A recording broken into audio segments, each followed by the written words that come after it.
Greetings comic lovers and welcome back to Casually Comics, the channel where we chat all things comics, from reviews of comics new and old to history to anecdotes to really wherever our whims take us. Batman and Catwoman, BatCat, a couple/pairing being flirted with since the golden age. They've been married, they've had kids, they've been enemies, they've been everything in between. And their relationship was a central through line in Tom King's Batman run, which began in 2016 with DC Rebirth, that relaunch or rather soft reboot, and ended in the tail end of 2019. This 12-issue maxi series, with some contend was meant to be the original ending to his run before he was taken off earlier than expected, is now officially billed as a black label Batman and Catwoman series. However, there really should have been a stress in how closely this ties into his run. This is very much an ode, a love letter to everything Tom King Batman. This is not the kindest series to you if you say just pick this up more unfamiliar with his run. The characterizations are very much in line with what was going on in that book. Selina and Joker, crime pals, with Joker being jealous that Selina gets to sleep with Batman. That's totally what's happening. It plays better if you're a Tom King fan, basically. But who knows, you could still stumble upon it and enjoy it. We covered issue 1 where I got demonetized. Well, I will not be stopped, Monsieur King. I'm back for issue 2. I woke up early and read it and everything, because I don't subscribe or have a pull list or anything, because that's how you forget that you're buying things and that's how they get you. So if you missed our last video, card and link of course, but I will give you some cliff notes because I care. I share because I care. Our story takes place across 3 timelines. It's easier to follow here in issue 2 than issue 1. We have a past, present, and future timeline because we're doing a Christmas story thing. There are lots of Christmas references and 3 timelines because of Christmas Carol, like Batman Noel, but a less obvious pull or direct homage to. Batman Noel is just a direct send-up. In the past, Selina and Bruce's relationship is heating up, even as it is built on lies. She's pulling heists with the Joker, and at their latest he killed a gangster while he was waiting for her. The present, Andrea Beaumont aka the Phantasm from Batman TAS Mask of the Phantasm has showed up, asking Bruce for help finding her son. After another TAS cameo visit to the Sewer King, they find him. He's dead, seemingly pushing Andrea back to a life of vengeance and killing. The future, post-Batman Annual 2 where Bruce died of cancer. Selina and the cat he gave her have gone to visit a retired Joker living in Florida to kill him. It was that, but it was a bit jumbled and there was lots of intercutting to make it fancy and to build intrigue. So our journey is about to continue. Get ready for some time hopping. But before we get started, I'm Sasha, and if you're enjoying this content, you know what to do. Hit that like button, hit the subscribe button. Join us on this comic book journey. Our cover is a standard affair. The art by Clay Mann is lovely, but the same as the first cover, very static. Everything looks very posed. Also, dang, Catwoman's body is long. Phantasm gets a little lost in the background, and the effect of the shadow looming over Batman and Catwoman is a little lost because the tip gets lost under the title, which has cute little bat and cat icons inside their names. It's fairly middle of the road content-wise, but worth it if you like Clay Mann's work, which I do. Chapter 2, Up on the Housetop. Yet another classic Christmas song. We had Silent Night and now this, and there are 12 doors because 12 days of Christmas. I hope for some 12 days of Christmas renditions, tastefully placed for contrast and symbolism, of course. I'm so ready. Here, I'll set the mood. 5 broken vows, 4 slapped Tims, 3 headshots, 2 evil dads, and Bane snapping Alfred's neck. Batman is the face behind the little Advent-style calendar opening page in this issue. So the big reveal at the end of the last issue was that old Selina was there to kill old Joker, that the old man was the Joker. Dun dun dun. So we open on them talking as it is intercut with a slice with blood between the panels, separating the future from the past, with the slices being the Phantasm killing in the present. Selina says she's gonna slice his throat open with her fingernails. I guess when you're a billionaire's wife, you can afford the nice diamond tip blade manicure. I just do mine myself. The Phantasm reveal panel with "Your angel of death awaits," not gonna lie, chills. And I heard that line with the voice filter they were using in the movie. The Phantasm is killing off Joker's henchmen. The first one is someone called Scott Huff, who we see Selina talking to in the past. What? He lasted that long? You want me to believe that a Joker's henchman's life or out of prison / Arkham expectancy can extend years? I'll believe a lot of things, but that's a place I cannot go. You have gone where I cannot follow. Selina, darling. Merry Christmas. In the past, Selina is annoyed with the Joker for being careless, potentially leading to Batman learning that they're working together, which is totally what the Joker wants. Who is she kidding? He is jealous as heck. Oh, the song is playing. You saw it. I had a coat like that once. Good times. I am chaos. I am destruction.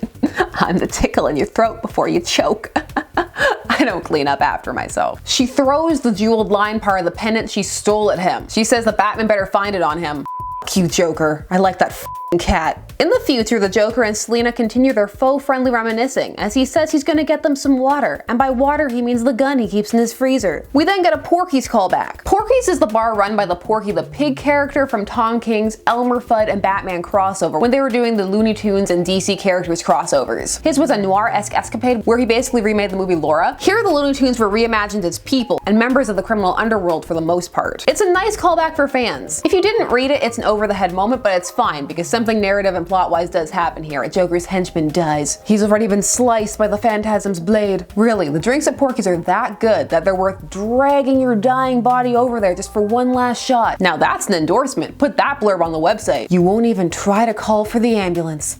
Porky's. Distrust is creeping into past Batman and Catwoman's relationship as the web tightens surrounding who stole the lion necklace. Ah! Crazed old woman Selina! This is a horror movie panel. I can't stop looking at it. I'm so frightened. We get a cool subway Phantasm kill sequence, and then we wind down with a battle between Old Man Joker and Old Lady Selina. I can't ever get Andrea out of my head. I keep seeing her.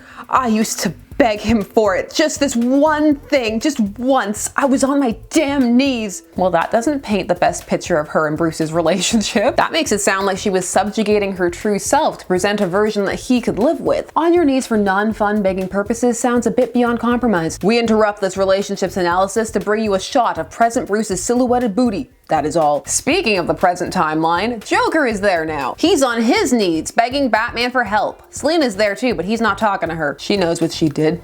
Man stealer. In the past, Selina is telling Batman to just ask her if she's working with the Joker. Ask her if she took the necklace. No lies. Were you there with the Joker? No. Even as he died, he made me promise. Made me swear to be good. Really? Is this a constant thing in your relationship? Honey, I'm off to Wayne Enterprises. Don't kill anyone today. Be good. And so she slices his throat with her nails. End issue 2. Okay, Batman and Catwoman issue 2. I see you. Issue 2 is a clear indicator that this will read better all in one sitting. As a mystery, or at least a story with airs of a mystery, a little bit is revealed each time. But because of all the time hopping, it becomes more cohesive each issue. Since little narrative plot driving forward action occurs each issue, this will probably feel denser and more satisfying in a chunk than month to month. As in my opinion, this mystery isn't strong enough to sustain that level of interest. Not to keep you on the edge of your seat waiting for that next release. But that is my opinion. You may completely disagree. And feel that the waiting is what makes this series and the month-to-month release a strength, and it may lose some of that mystique if read in one sitting. Each issue is also a very quick read, which is part of why I say it will read better in trade, or just all at once, because then it will also take you more time and feel more substantive. The timelines are becoming clearer and clearer, simpler to differentiate, and the hopping between them feels more ordered here, less chaotic, though that may be coming from the familiarity as we get more and more comfortable with them. This time I was able to review it more in the fashion it was written, with the hopping back and forth, whereas last time I had to organize things more into time frames. It just felt more jumbled last issue. In the last review I mentioned how there could be some confusion surrounding the timelines, and received some pushback. Aside from the it's not confusing at all crowd and the there are visual cues crowd, which we will address in a moment, the latter not the former, there were some who felt that all of this had been explained in the interview materials, that there were interviews that one could read leading up to this that Tom King and Mann had given that would explain to the reader that there were 3 timelines. While that is the case, I feel it's unreasonable to expect everyone to either be following all the interviews, be aware of them, or have access to them. The fact that information is out there is great, and works as a great addition, an accent to helping one understand and get more involved with the work. But should not all the info one needs to interpret a work be present within it? Mileage varies, and also one shouldn't judge someone for feeling a bit confused when it's not told in the traditional linear format. Not everybody is as familiar with varied formats either. Now in this work's defense, it does provide visual cues. Selina has a different costume in the past and present timelines, and the old one is pretty self-explanatory. There are ways to tell, but I wouldn't fault anybody for having a hard time, or just not engaging, even if they are understanding it, because it's not a method of storytelling they enjoy. And in this story's case, it is still being used a bit as a form of padding. Now for this issue, each thread moved along, and more was added to it. There were some nice send-ups for fans of King's run, and some compelling visual sequences, particularly surrounding the Phantasm. It did what a second issue is supposed to,